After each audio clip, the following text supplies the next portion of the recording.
Again, we thank Hallie, who was here. The Shiurim are in memory of Elisheva Sima Bat Zalman Zachuna Livracha. And we're going to continue for a while with Piyutei Kodesh, Holy Poetry, which was a little bit by consensus, because I was asking around different people if we want to move on to perhaps a different subject, and many said that they found last year's learning stimulating enough that we can carry it on. And there's really more to do. And today we're going to do Anim Zemirot. So does anybody want to get up and sing Anim Zemirot? Anim Zemirot.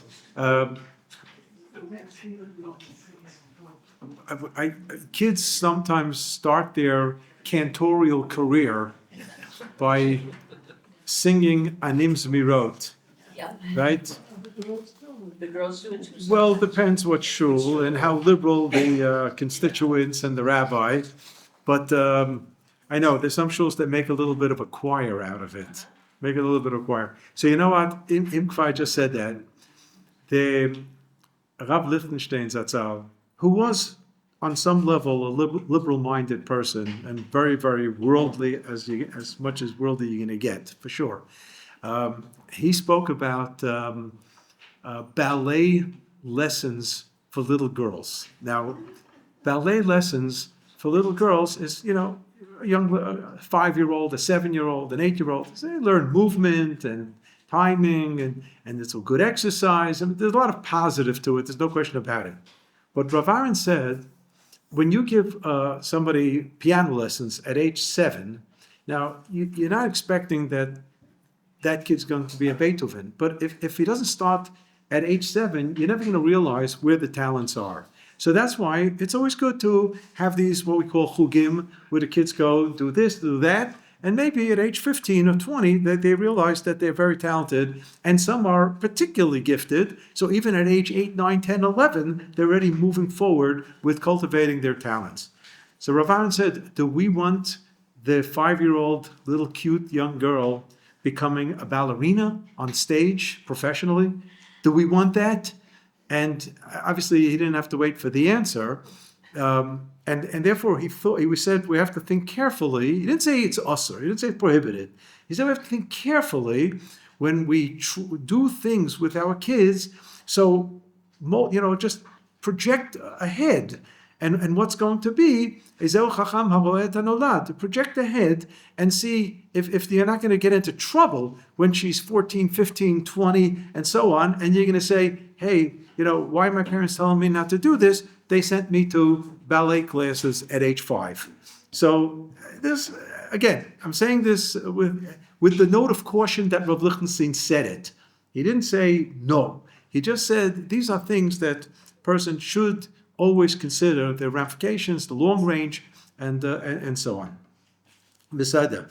But with regard to, and obviously, so that's why I say this in the context of the shuls that allow the boys and girls to get up after my tenure at Ol Nechama. So I always say it's under new management, and there are already 2 rabbis since I retired from Ol Nechama. Yeah, one was short term, but already moving on. And the idea of having boys and girls go up to the area of their own Kodesh and sing Adon Olam together, and then they get candies. The Sada, listen, I'm not something that I started that, but it's done, and so on. And the feeling is that men and women from the Azrat Nashim and the Azrat Kvarim, everybody's singing Adon Olam together.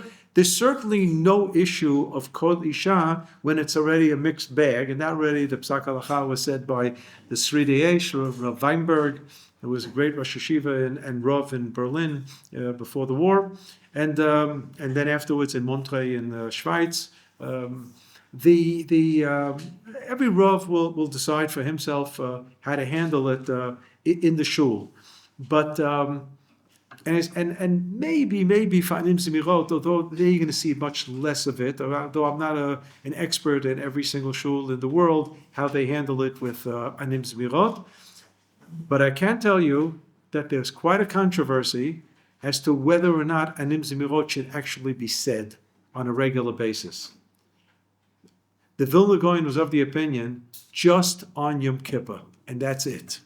So we're talking about something that's very, very special, very unique, highly spiritualized, and perhaps only on the one day where Chazal say that we are equivalent to angels, to malachim, do we have the right to say or sing Anim Zemirot.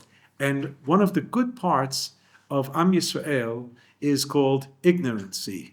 That we're ignorant to what Anim Zemirot is all about, and therefore we just let it ride every single Shabbat and Chag.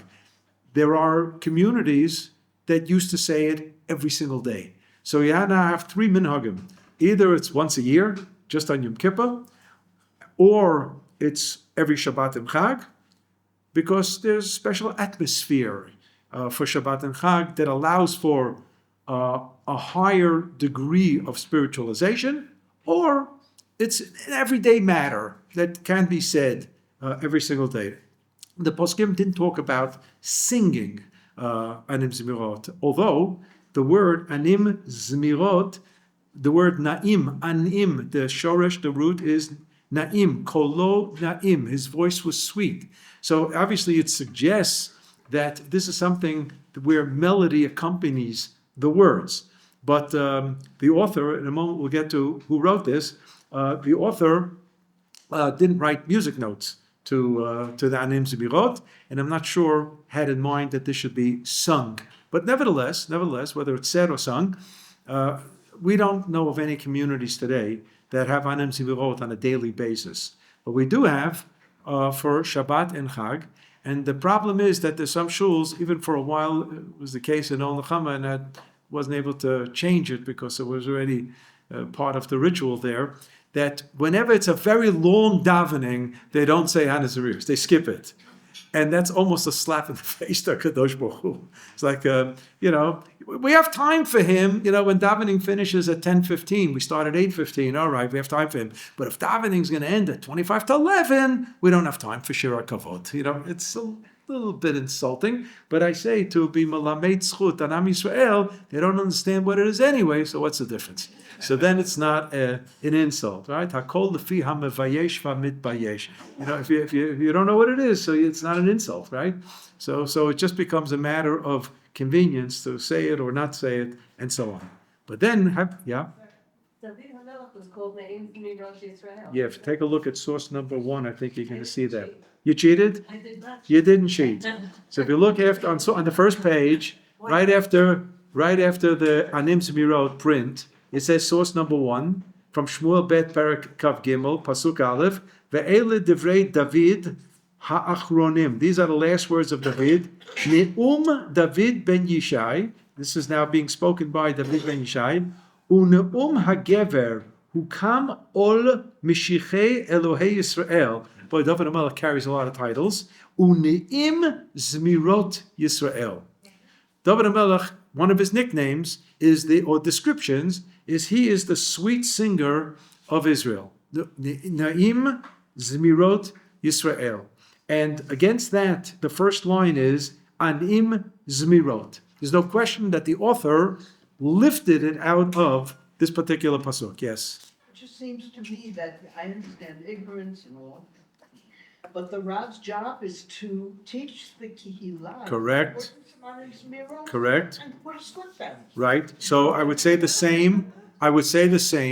For all of the poetry, the piyutim of Yom Tov, the kinot, the slichot. So our great Rabbi, the Rav Zichron Lebracha, spent time in shir dealing with piyutim. You've heard shirim from me on piyutim. Well, I make this stuff up. I mean, the Rav inculcated into our psyche that this is extremely important to understand.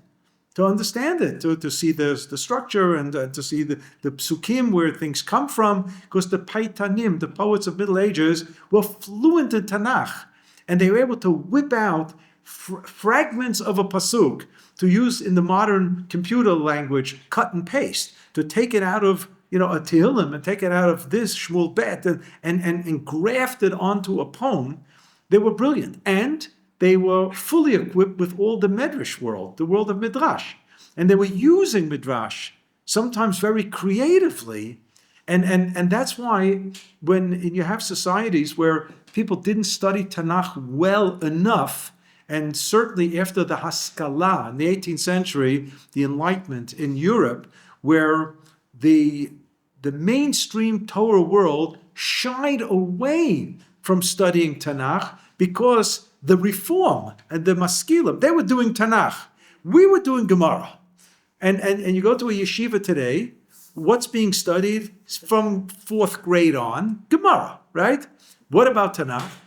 The Rebbe doesn't even know Tanakh, right? It's Chumash Rashi to him in 11th grade, and he doesn't really understand. When did I start being exposed to Tanakh? Lo Yaleinu at YU, Yeshiva University. All of a sudden, I started getting some teachers who knew a little bit Tanakh and knew background, and knew history, and knew politics, and knew military. They knew to bring all this information. And then you come to Eretz Yisrael, and first of all, the Chabad Leibowitz, wow. She was the revolutionary to bring it back. Chadei Shemenu Kikedem, that's her Gan Eden, among other things.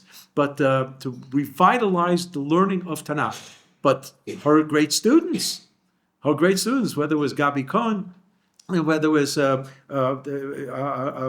Parat, or whether it was Rav Yaakov Meidan and Rav Yoel Ben-Nun. These are greats who've taken the study of Tanakh to the levels that the yeshiva world never had before. It used to be a case where if you were familiar with the pasuk, it was one of two things. It was a haftarah, so you knew it from Shabbos, from the haftarah, which is a cut and paste job, by the way. What's haftarah? It's lifted out of Tanakh and attached thematically to the parsha. But what happened before and what happens after is of no concern when you're reading haftarah. But there are psukim that are famous because of the haftarah. Or there's a medrash, a gemara. Oh yeah, I know that pasuk. It's in Sanhedrin, Daf Tzadik Chet. Okay, right? Sarah Schnerer brought Tanakh to the women because she knew she wasn't going to bring Mishnah into this syllabus. By the way, I happen to have the syllabus of the Beit Yaakov. I have the syllabus of Beit Yaakov. I also have the syllabus of Rav Shamshon Fall Hirsch from 1853 in the Hirsch Realschule. I can bring it here and show you too. You come on my trip to Poland, we stand before the building of the Beit Yaakov and you get it for free. Berlin Eder. I'll try to remember to bring. But obviously in Sarah Schneer's Beit Yaakov, they went beyond Tzena. Okay, that was a tremendous thing. They went way beyond Tzena. They taught Tanakh and they taught Yiddishkeit by a variety of means, but they didn't dare open up a Mishnah. Forget about a Gemara, that would really be a heart failure, right? But I can tell you that when our great Rebbe the Rav, Zichron Lebracha, in 1976, to use a baseball expression, threw out the first ball, he gave the first shiur at Stern College when they opened up their Beit Midrash program. Stern College is on the map. The women's division of Yeshiva University was on the map in 1954. But they had Jewish studies, obviously, but it was taught as courses. It wasn't taught as a Beit Midrash. But so many of the women were already coming to Eretz Yisrael for the year or 2 years, and then going back, they wanted more than just a course in Jewish studies. They were demanding, knocking on the door of the administration to have a Beit Midrash. So they made a Beit Midrash. And they were going to have Gemara studied there. And the Rav gave the first shiur, Gemara Masechet Psachim. And I escorted him the next morning to the shiur in the yeshiva. And I said, Rebbe, how do you feel being a revolutionary? He said, revolutionary? Sarah Schneer was the revolutionary. Afterwards, it was only a question of syllabus. What we're doing, that's all. The idea of rushing in shul, where are these people? Oh, rushing in shul. You know what? Do you know what? Aleinu L'Shabeach has a nickname. It's called Tfilat HaDerech. Right? When do you say Aleinu? You have one foot out the door, Or Anim Zemirot. Anim Zemirot, okay, no, they do it many times before the announcements, before the Kiddush. They still do it at the end. Yes, at the end. And then people leave. And that's a busha. Okay? When you what? We do before learning. You do it for laning. Right. So right. So there are many shuls that actually after Chazarat Hashatz of Shacharit, before they take a Sefer Torah, so they do the Shir Shal Yom and they do Anim Zemirot. Right. And then you have the crowd there and it's more respectful for sure. So what is this Anim Zemirot called? It's called Shir HaKavod. It's called Shir HaKavod, as opposed to Shir HaYichud. Shir HaYichud you'll only see in a Machzor of Yom Kippur after Ma'ariv. After Leil Kol Nidre, there are people who don't leave shul after Aleinu, but stay for a few extra prakim of Tilim, Aleph Bet Gimel Dalet. So a lot of shuls still have the crowd there for the reading of those 4 prakim of Tilim. But then most of the people start leaving, and a handful of people still have that machzor open, and they're reading Shir HaYichud. It's a long, long poem. It actually split by Yom Rishon, Sheni, Shlishi, Revi. It's like an elongated, but it's just said on Yom Kippur night. And then it ends with Shir HaKavod, which is Anim Zemirot. Because if you remember, if you go to shul on Yom Kippur in the morning, after Musaf, you don't even have Aleinu L'Shabeach. You don't have Aleinu L'Shabeach. So what comes afterwards? So in some shuls, a break. But in other shuls, Mincha, right? If you go to a certain yeshivas, and some shuls, there's no such thing as a Yom Kippur break. And I've said this over and over, that the poem Ya'ale Tachnuneinu Me'erev that we sing at night of Kol Nidre says, Ya'ale Tachnuneinu Me'erev v'yavo Shabbatenu miboker v'yira'er rinunenu ad erev, based on the pasuk Me'erev ad erev tishbatu Shabbatchem, means it's an uninterrupted act of tefillah. Where the Rabbi always said that Shachris is Shachris, Mincha is Mincha, Ma'ariv is Ma'ariv. Aleinu L'Shabeach is the exit strategy to leave the framework of standing before Kadosh Baruch Hu. But in Yom Kippur, nobody's supposed to be leaving. He's never left. Okay, good. That's why there's no Aleinu on Shabbat after Shachris, because you're going to have Musaf. And that's why today, after Shachris, there was no Aleinu, because there's Musaf on Rosh Chodesh. Fine. So on Yom Kippur, there's no Aleinu neither after Shachris, Musaf, Mincha, or Nila, because you're going to daven Ma'ariv. You're still there. And the one Aleinu is at Ma'ariv at the end of Ma'ariv Matzah Yom Kippur. So the idea of Shir HaKavod is some in shuls are said before Hotzat Sefer Torah, which is very, very mechubad and so on. Why is it called Shir HaKavod? There are 2 reasons. One is, as we shall see, the word kavod shows up a lot. It's all about the glory of God. It's a Shir HaKavod, literally, Shir HaKavod. And the other is that many communities, I had never seen it today, but communities of yesteryear introduced Shir HaKavod with 4 psukim from Tehillim, Perek Kav Daled, which is the Shir Shal Yom of Sunday, the David Mizmar L'Shem Aretz Mulah, and they would say, Mizeh Melech HaKavod, Hashem Tzvaot Melech HaKavod Selah. They began with Su'u She'arim Meshechem, V'inasu Petchei Olam, V'yavo Melech HaKavod, Mizeh Melech HaKavod, Hashem Izuz V'gibor, Hashem Ish Mulchama, Mizeh Melech HaKavod, Hashem Utza Melech HaKavod Selah. In those 4 psukim, you've got the word kavod several times over, and this introduced Anim Zemirot, Shirim Erog, and so on. And you'll see on the 4th line, Al Kain Adaber B'cha Nichbadot, I'm going to say words of kavod, V'shimcha Achabed B'shirei Yedidot. I'll explain all this in a moment, which is pointing out the word kavod twice. Asapra kivodcha v'lo re'iticha. So again, repeating the idea of kavod. It's the Shir HaKavod. That's the reason. That's one reason. So the one reason is because of the introduction of those 4 psukim from Tilim Kav Daled, where the word kavod repeats itself. And the other is because the theme of this whole song is about Kvod Shamayim. It's about the kavod of a Kadosh Baruch Hu. Now, who's the author? And when was it written? So it says, Miyuchas l'Rabbi Yehuda Echasid. Whenever you see that word miyuchas, which means attributed to, you can bet that it wasn't him. We have Sforim today, Chidushei Miyuchas le Ramban. It's been discovered that it was the Rashba, his student, Rabbi Shlomo ben Aderet. But it's Miyuchas the Ramban, because people at one time didn't know who wrote this sefer. It looks like when you read the sefer, you get the feeling it's from the Ramban's world, Torah world, and okay, it sounds like it's Ramban. It turns out it was one of the Ramban's prime students. They found out You can figure it out. Sometimes by external evidence, all of a sudden you pick up a new sefer gets discovered. How can you get a new sefer discovered from the Middle Ages? Very simple. It got lost. It's sitting in some geniza. It's sitting maybe in the Vatican Library in 1963. Pope John the 23rd in the Ecumenical Council opens up the doors of the Vatican Library and lets Jews who these Sfarim were pillaged and plundered in the Middle Ages. Sifrei Kodesh all of a sudden came to light, like the Meiri. Today, every Beis Medrash has Rabbeinu Menachem HaMeiri on all of Shas. We knew of his existence. We had sporadic quotes from this book in a sefer called Shita Mekubetzet, but where was the sefer? Lost. And now it's not lost. Go to a farm store and ask for the Meiri. If you're on the project of Bar Ilan, you get it, part of the whole, all the Rishonim and Achrayim, you get it all there, the Meiri. Everybody has the Meiri.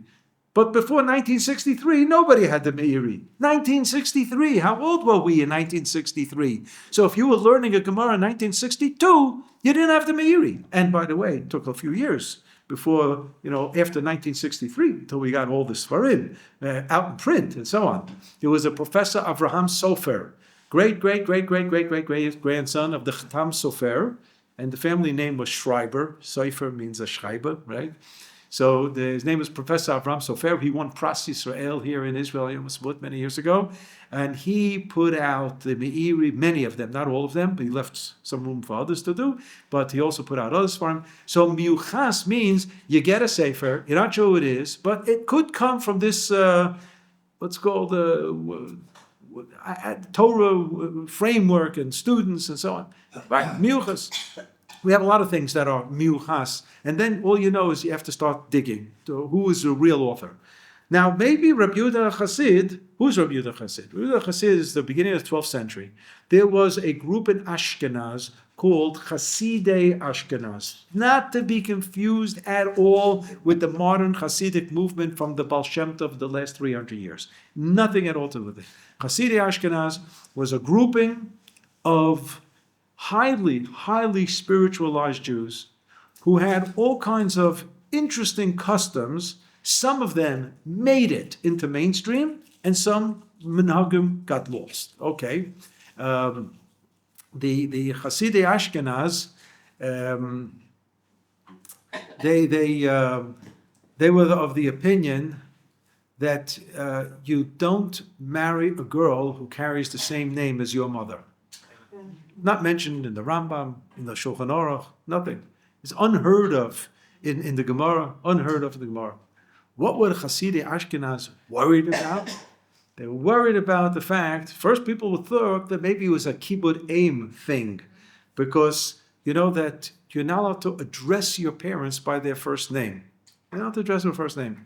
And I think one of the breakdowns of kavod is that on a rabbinic level, with the Rabbanan, you're not allowed to address your in-laws by their first name. I agree. A lot of people today, you hear them talking to their in-laws by their first name, but it's a infraction of kibbud aim on a rabbinic level. For a parent, it's an infraction on a biblical level. It's a isur d'oraita to call your parents by their first name, but you're allowed to refer to them by name in context of talking about, you're talking about your father, whatever, you can say a name, but to talk to them, call them, and not say Abba or Ima, but to use their first name to call them, use your buddy, that's asur d'oraita. By the way, a parent can be Michael. So can an in-law. They can be Michael. Av shemachal al kvodo, kvodo machul. That's a Gemara. So so parents usually aren't Michael, but in-laws can.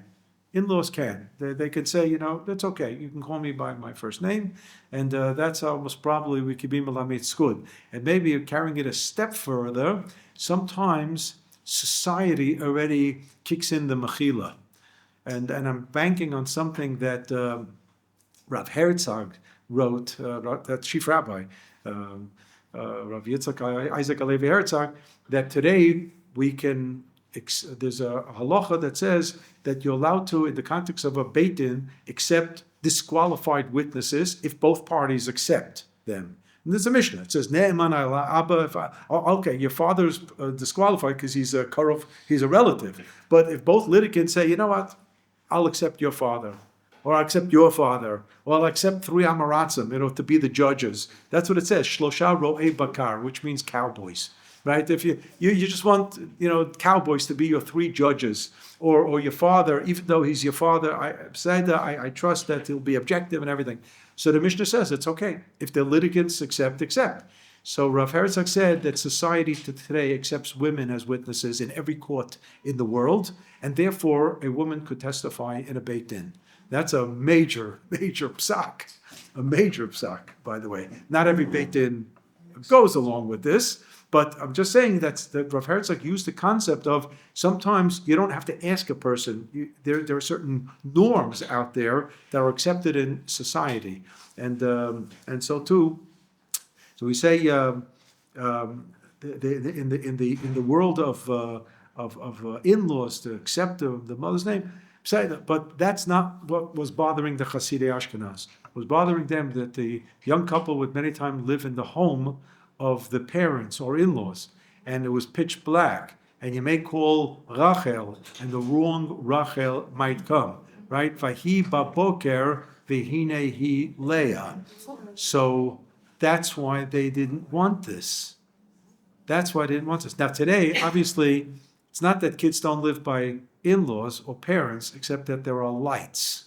The statistical probability that that's going to happen of such a adulterous relationship by accident, Gilui Arayot, that's not going to happen. But nevertheless, some people are nervous. So what they do is either break up the shidduch or add a name to the kala.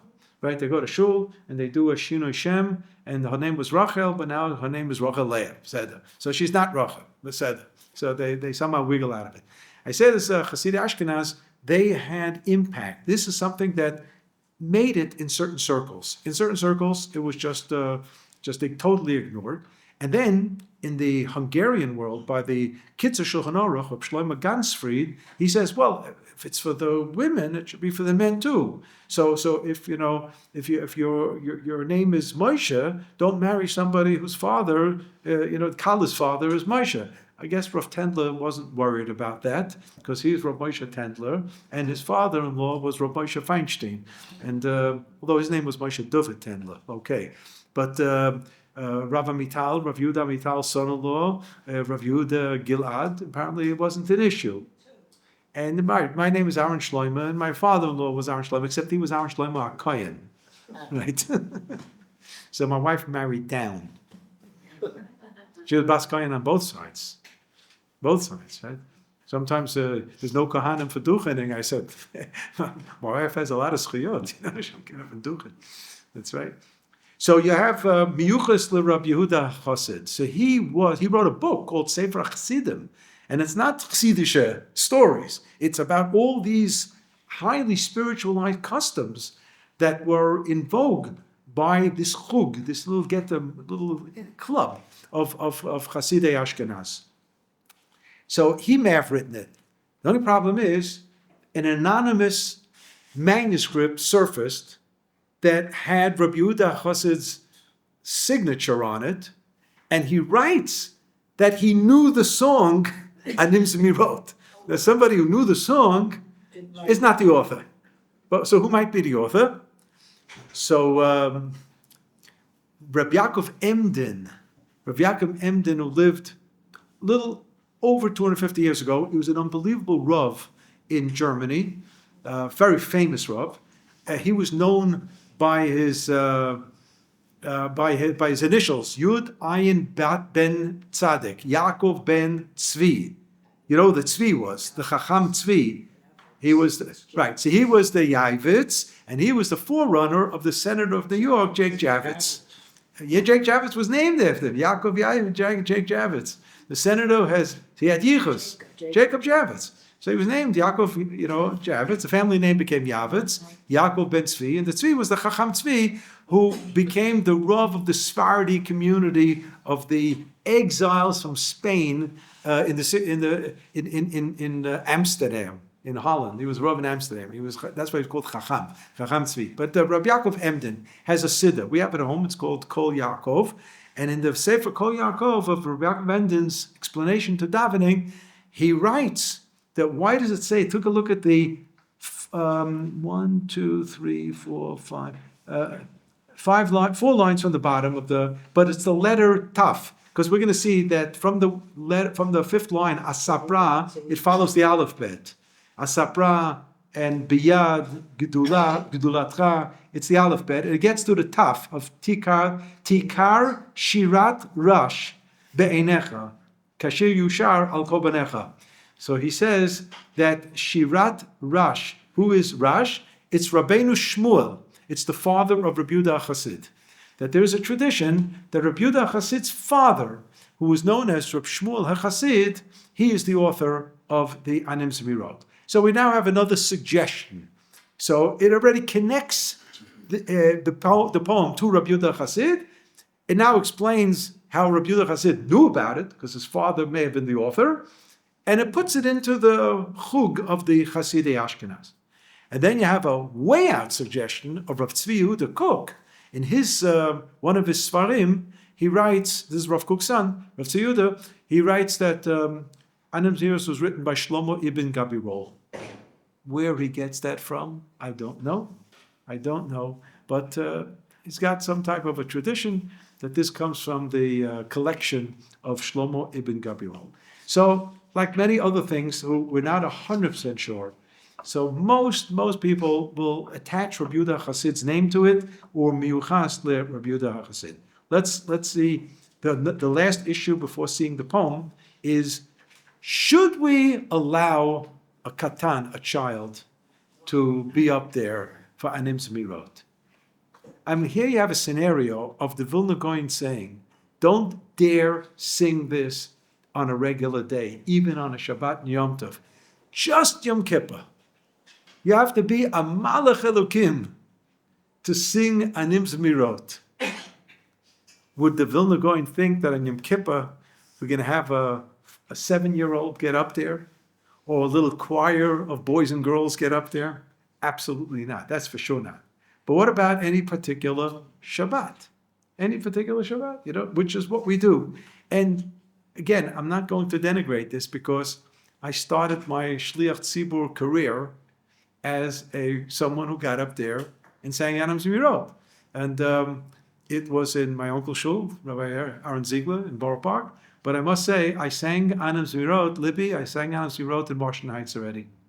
I was already singing Anim Zemirot in a shtibel in Noid Behuda in Washington Heights. So I go back a long way with singing Anim Zemirot, the Seder. So this is done. And it gives a boy before Bar Mitzvah some opportunity to put on a tallis and go up to the Yomid. Many shuls have to have a little sliding, stool, so he makes it to the Yomid, the Seder. And it's okay. It's okay. And then, of course, you expand to doing Enkel Lakenu, right?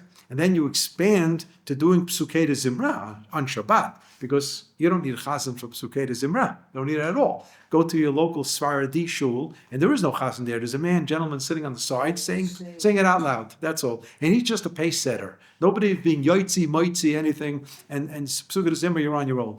Tefillah b'tzibur starts, what? Chadodi also. Some shuls. Right, because that's all Psukei de Zimra for Kabbalat Shabbat. From the Chun Ranana until after Mizmor Shir Yom Shabbat. But Tefillah B'tzibur starts with Baruch Hu. Anyway, you slice the pie. That's where it starts, with Baruch Hu. So, okay, so you want to train, under Bar Mitzvah kids to doing something, so you have these opportunities to do it.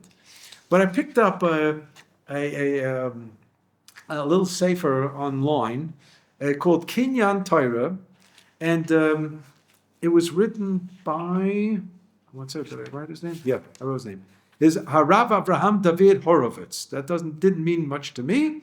And he was a 20th century Rav. He died in 2004 in Elul, the 6th of Elul. Okay. He was the Rav of the Haredi community of Strasbourg in France, and the Dayan of the Eide Haredis in Yerushalayim. Okay. So he was also a Dayan here of the Eide Haredis in Yerushalayim. He has a whole sefer on halacha, which is fair game. And he writes, V'kan makom ati lichtov. And here's the place where I want to say a few words. Masharayiti, I've seen bikilot asher katan mamish a katan, 6-year-old. Omer Anim Zemirot lifnei hatzibur b'Shabbat acharei tefillah, at the end of davening. V'lo nireh be'enai klal. I am vehemently against this. And he goes on to explain, and especially this shevach gadol, this unbelievable words of praise to God. And because of that, the Levush, who's Rabbi Avram Yaffa, one of the poskim on Shulchan Aruch, he says, a contemporary of Rabbi Yosef Karo, he says, don't say this every day. Apparently he was aware of the minhag to say Anim Zemirot on a daily basis. He says, no. It's reserved for special occasions. So he allowed it on Shabbos and Yom Tov. Allowed it, because Anim Zemirot is so special. Upotchim et Aron Kodesh lamirato. We opened the Aron Kodesh, just to show how significant it is. And he goes on to say that even though you don't have to stand up, I know you're gonna, I'm a Reform rabbi, fine. You don't have to stand up when the Aron Kodesh is open. Really? You only have to stand up when the Sefer Torah is in motion. But just seeing a Sefer Torah in a stand-up position or lying position on the Amud, you're allowed to sit. So why do we stand up? Because we're tzaddikim. We stand up when you open up the Aron Kodesh. And I tell this to people for Nila. They open the Aron, they keep it open the whole Nila, and you Bekoshi be able to stand up. Sit down. I used to announce it in shul. But in Hila, I don't know if you're standing only because... Besada. I agree. But if somebody really cannot stand, sit. It's an hour. So sit. Allowed to. Just because their own Kodesh is open doesn't mean you have to stand. So here, we all demonstratively get up for Anim Zemiris, and we show this tremendous reverence. And our Kodesh Patuach, V'derech Kavod, we stand, Noagim La'amod, Af she'ein chiyuv b'davar. Even though we're not obligated to stand when you open the Aron Kodesh, we stand anyway. And we say it line by line with the Shliach Tzibur, and responsive of the Chazan. I mean, he's making a big to-do about this. And it's like he really goes to town shouting out against this custom. Okay, shrine. But it didn't help, right? He wrote his tshuva, nobody looked at it, and there were other Rabbanim who may have had some objections, and so on. Toch kedei dibur, ki midei dabri bo, toch kedei dibur, I'm already thinking something else. When I was rabbi in Ramot, I had a boy with bar mitzvah, and his grandfather was a Protestant minister from Holland. The mother was Gerrit. The mother bar mitzvah was Gerrit, a convert, and her father was a Protestant minister, and he shows up at the bar mitzvah. So the Gabaim asked me, can we give him some type of a kavod? Look, obviously you're not going to give him an aliyah, right? Not shlishi, not shishi, nothing else, not even a sofa. So they asked me if we can give him galila. So I said, the Rav explained that Hagba and galila are an integral part of Kriyat HaTorah. An integral part of Kriyat HaTorah. So therefore you can't do that. So what can we give him? So I said, you know what? You should open the Aron Kodesh for Anim Zemiris. And now I have second thoughts. Now I have second thoughts. As I'm talking, now I have second thoughts about that. Why do I say this? Because we have two very important Jews who are on the diplomatic field here, Witkoff and Jared Kushner. So Jared Kushner is going to be making bar mitzvah soon. And I looked it up even, a year from this. Right, and he may make the bar mitzvah here in Eretz Yisrael. And for all you know, he's going to come to Al Nechama for a high-profile shul and make the bar mitzvah. So the Zayda is going to come. Who's the Zayda? Right? Sits in the White House. So I already told the Gabayim, I said, you have to think this one out, You can give him a cover and not give him a cover, Well, you can't slight the President of the United States. I mean, the Zayda, the bar mitzvah. So I said, this is what I did in Ramot. We gave him psicha for Anim Zemiris, and maybe we can do the same. But I'm thinking now, aloud, with you, I'm not sure.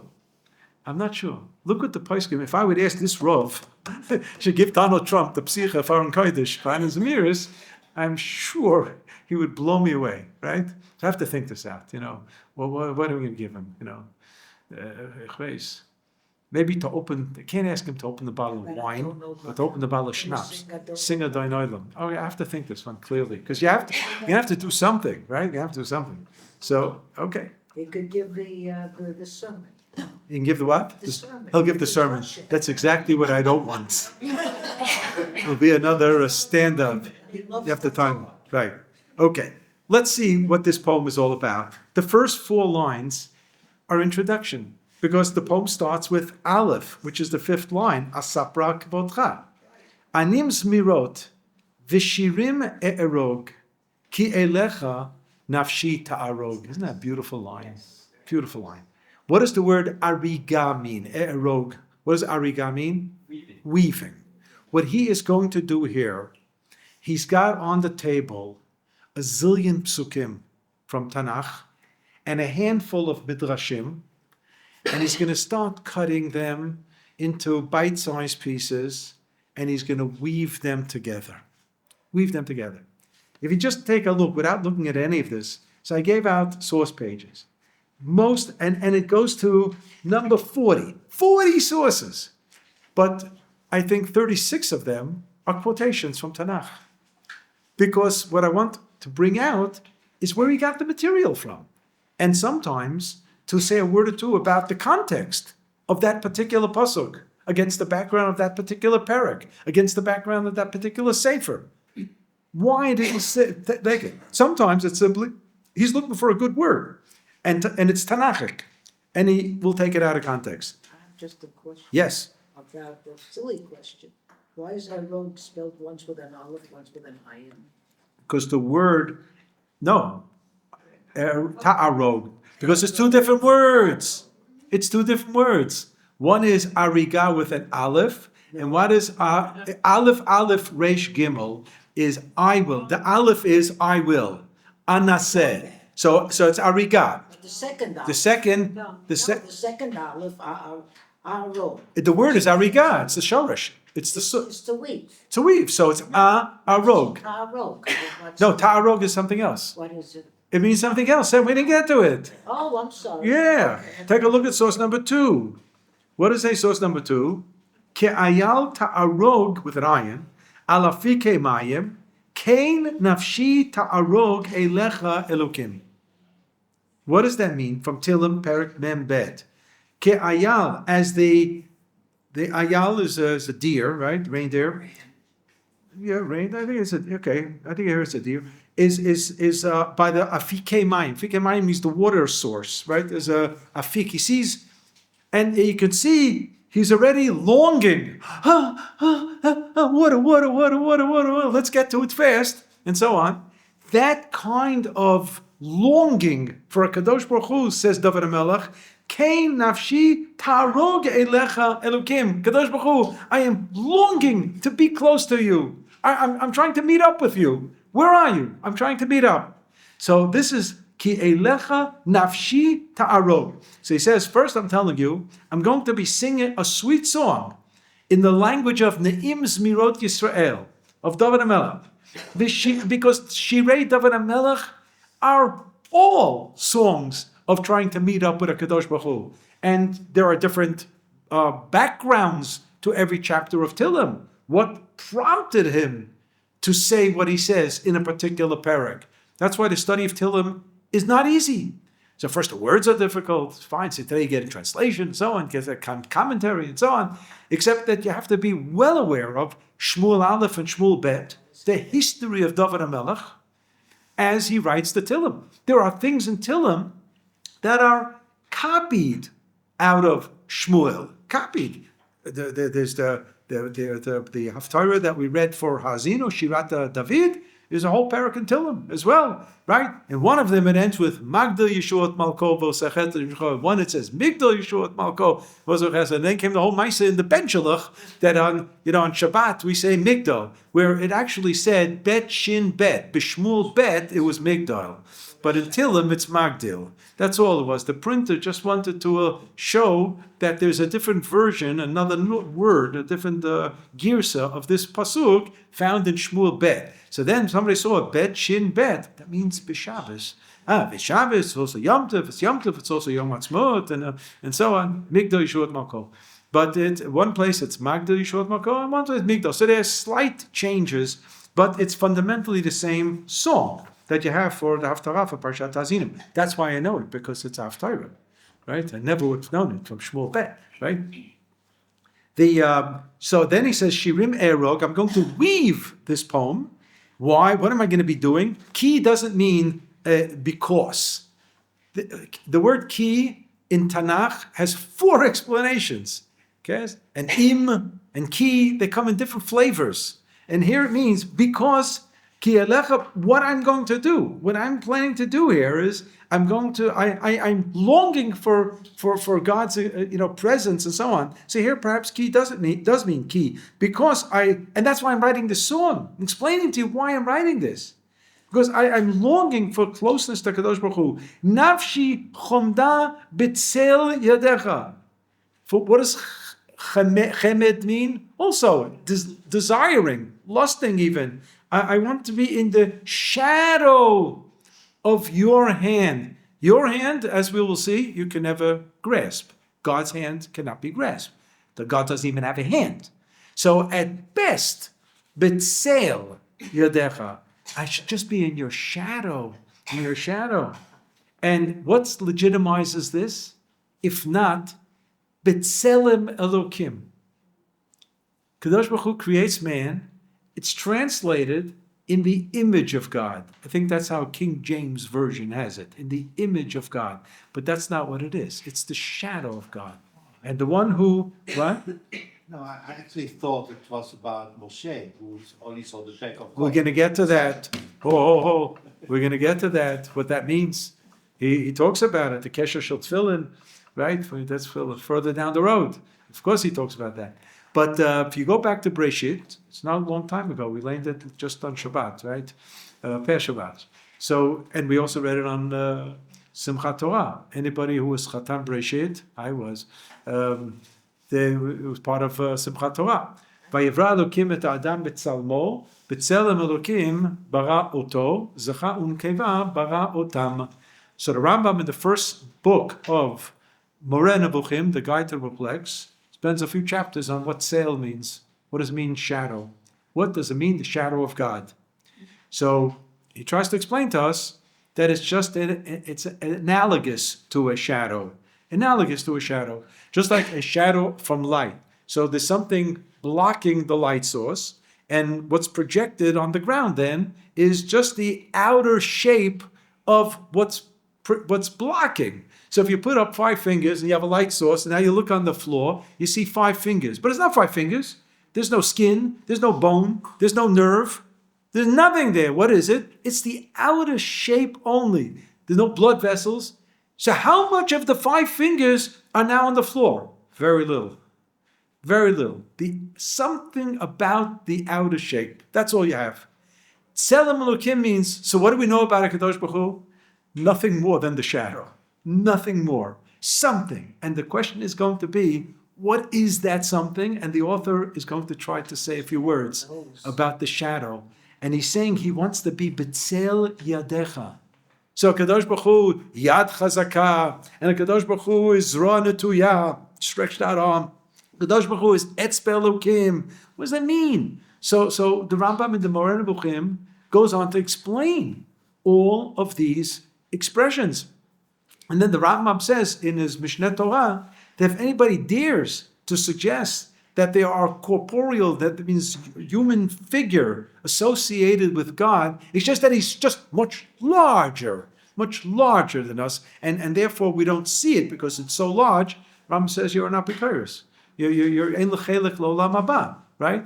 And of course then the Ravid, Rabbi Avraham ben David says, hold on. It's not that I think that God has form, but there were great people like the Rambam or greater, he says, who actually thought that. So let's not put them all in cherem. Okay, right? So you have the idea of tzel, of being in the shadow of. So nafshi chomda betzel yadecha, my whole soul, my nefesh, is desirous to be in the shadow of the Kadosh Baruch Hu. Gam ki elech begei tzal mavet, the shadow of death. You have the word tzel in there, right? Ladat kol raz sodecha, to know, to internalize your secrets. Raz means secret, sod is secret. So what is raz, sod? Double-headed secret? Yeah. This is of somebody who is dealing with Kabbalistic ideas. So there's Raza de Shabbat, for those who don't say Bameh Madlikin Friday night, and they say Kigavna de Inun mit Yachadin, a section of Zohar about the secret of Shabbat, Raza de Shabbat, the secret of Shabbat. So Raz means a sod.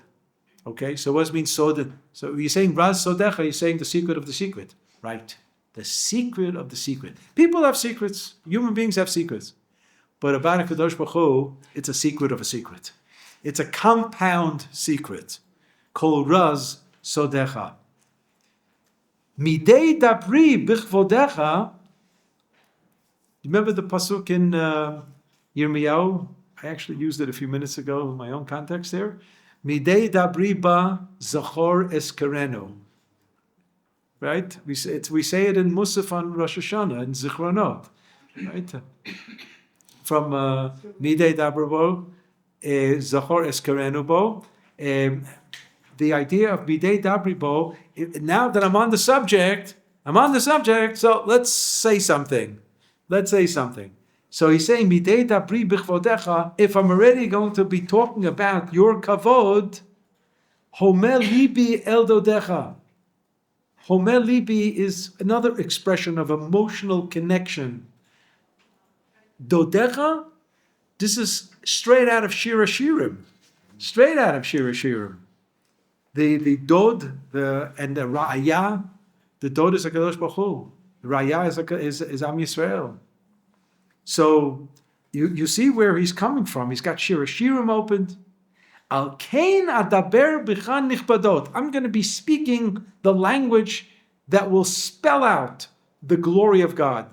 V'shimcha achabed, and your name I will honor. B'shirei yedidot, with song of friendship. Yedid nefesh, of Arachaman, of Yedid.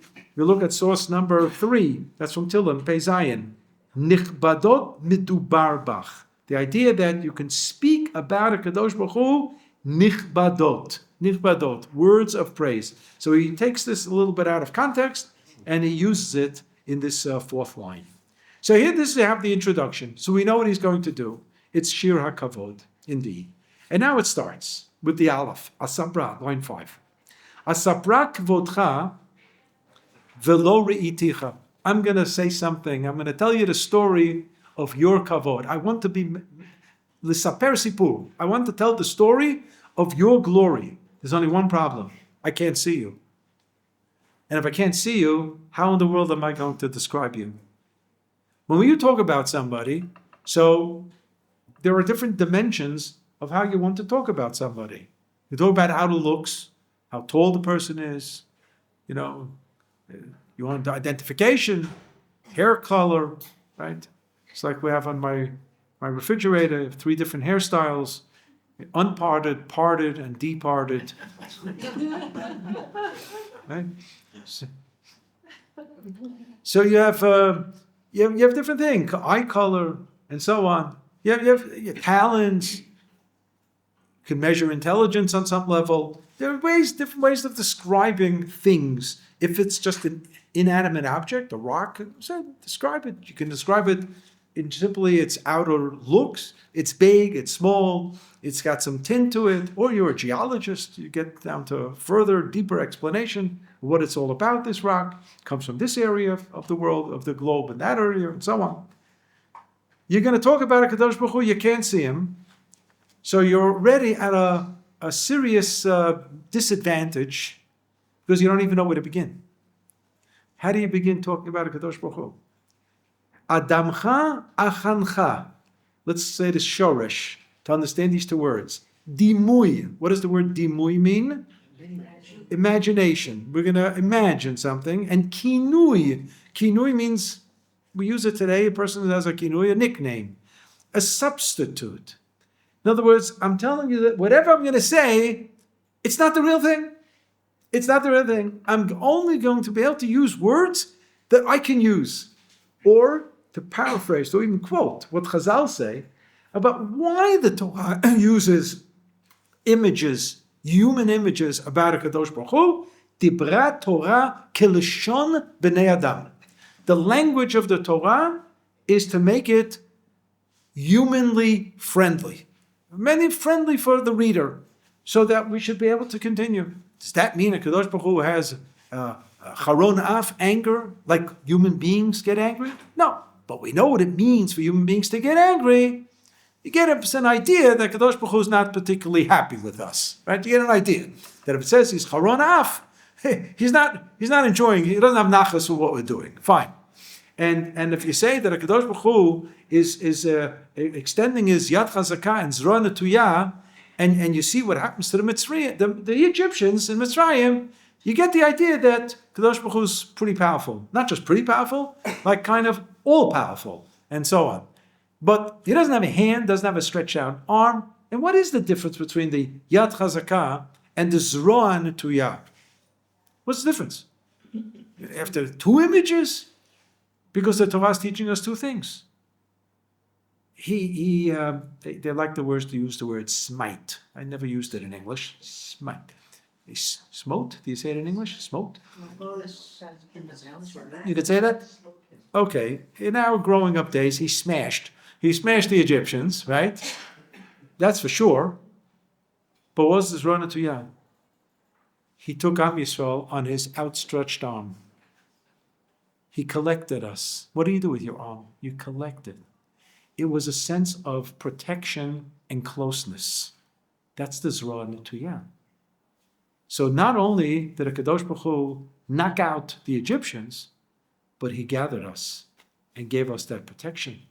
So on the one hand, it was Yad Chazakah, and the other hand, it was Zroa Netuyah. And we understand that Kadosh Baruch Hu has neither arm nor hand. But this is to teach us something. Rambam goes a step further, and he tells us in the Moreh Nevuchim that the only way we can understand Kadosh Baruch Hu is through negative attributes. He's not this, he's not that, he's not this, and he's not that. So whatever's left, that's who he is. So you can't say that Kadosh Baruch Hu is Rachum Chanun. What do you mean you can't say? Didn't Kadosh Baruch Hu tell Moshe Rabbeinu, Vayikra b'Shem Hashem, and Hashem kel Rachum v'Chanun? Of course he told us to this. But Kadosh Baruch Hu is not Rachem. He's not the opposite of Rachmanut. He's not. So you may say that's Achzariyut. Whatever you think is the antithesis of Rachmanut, so Kadosh Baruch Hu is not that. So what's left is he's Rachem. But you can't say positively, because when you say he's Rachum, it's to the exclusion of something else. And that infringes on the word Echad when it comes to God. HaKadosh Baruch Hu is not divisible. And therefore you can't say a set of furniture. It's one set of furniture, which has a table, and has 5 chairs, and it opens up, and it this, and it that, and it has some sliding things. Yeah, because a set of furniture, of tables, has parts to it. The Kadosh Baruch Hu has no parts. So if no parts, you can't say he's Rachum because it's to the exclusion of Chanun. And it's to the exclusion of Erech Apayim. So you can only say what he's not.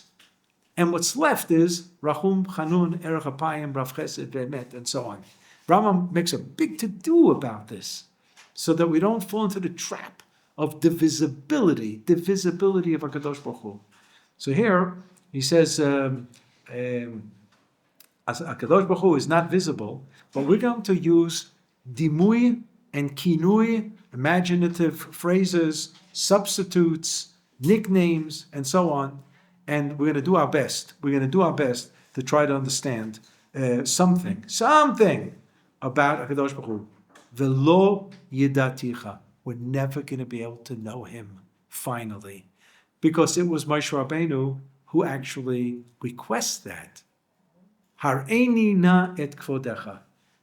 Can you please show me your essence? And the Kadosh Baruch Hu says, Lo yir'ani ha'adam v'chai. As a living human being, he'll never be able to do it.